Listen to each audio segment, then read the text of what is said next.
Good morning, everyone. It's Sunday, the 14th of August, 2016. I'm Anna Koyman, and this is a Fox News alert. Complete chaos erupting in an American city overnight. Milwaukee up in flames. Look at this as an angry mob reacts to a deadly police shooting.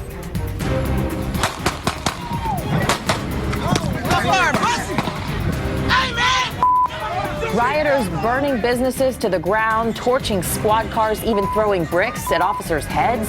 This all coming after an armed suspect was killed while fleeing from police. Two men who have been on the front lines of law enforcement for many years, Rod Wheeler and Steve Kardian. Rod's in Washington. Steve is next to us on the couch. First to you, Steve. I don't want to be hysterical. It's Sunday morning. You know, you don't want to make this worse than it already is, but you kind of can connect the dots here, and it feels like we're losing control.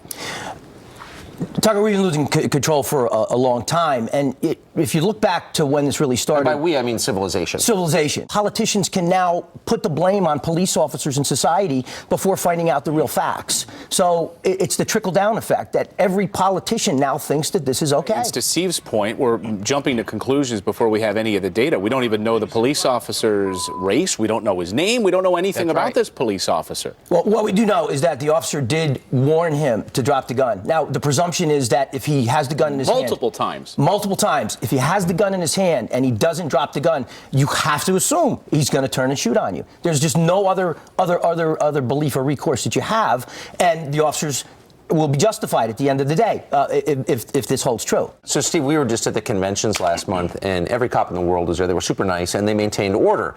Politicians wanted them there because they were there and they wanted to be protected. But when a riot breaks out in a poor neighborhood, I know some politicians, the same politicians, say, you know what, we don't want to incite any more violence, so we're not going to actually get the cops involved.